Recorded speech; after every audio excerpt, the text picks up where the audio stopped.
Aking ibinabahagi ang kapayapaan. Maway kayo rin ay magbahaginan ko na may kagalakan. Peace.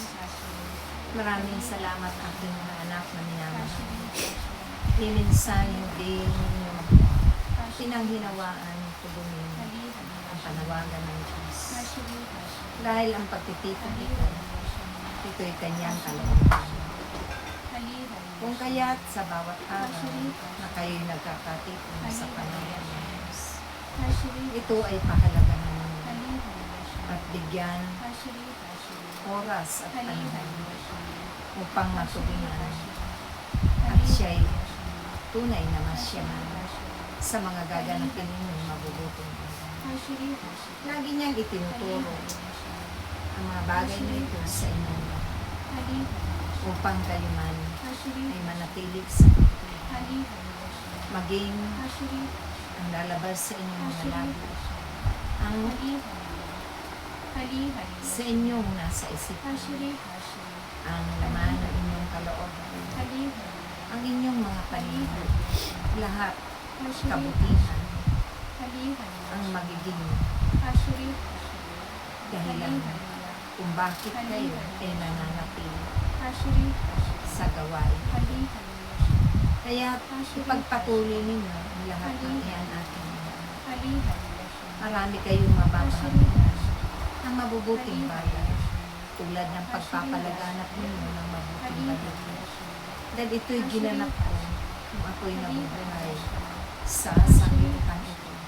Sa aming kapanahonan, 10 ng aking mga alagad. Kasama, umayo saan man sulok ng sanglibutan ito. Kaya't ito rin ang inyong mga gaganapin na aking iniwan ng mga huli para sa inyo. Dahil kapag ito ay lagi ninyong napagtagumpayan, tunay na biyaya ang ibubuhos ng Diyos sa bawat tahanan ninyo, sa bawat buhay ninyo. Wala na kayong hahanapin pa dahil ibibigay niya ang lahat sa inyo. Ang inyong pananampalataya ay higit na patatapin niya. Dadalisayin niya ang inyong mga puso't isipan, ang inyong mga kalooban, upang kayo nga ay makita kung tapat tagapaglingkod niya at buong pusong nagtitiwala at nananampalataya sa Diyos na tumawag sa inyo. Kaya ipakita ninyo sa inyong mga gawa aking mahirap man kung minsan mapagsumikapan ninyong maisakamuhay ang aking mga aral. Subalit yan ang nararapat makita at ipakita ninyo at maibahagi ninyo sa sanglibutan upang patunayan ninyo na Diyos na buhay niyo, ang inyong Diyos na pinapapurihan, sinasamba at inaasahan sa lahat ng oras. Sumandig kayo at panghawakan ninyo ang kanyang pala at nakatitiyak kayo na bawat isa sa inyo ay walang kabiguan. Bagkos, laging mga mabubuting bagay ang inyong makakanta tulad ng mga himala na ipagkakaloob tulad ng mga hiwagang ito na inyong nararanasan sa komunidad. Naway, kayo ay laging sama-sama na magkaisa manalangin. Tingin ang awa ng pag-Diyos. Ang mga salot ay hindi ninyo maranasan ito sa inyong bayan, sa inyong bansa.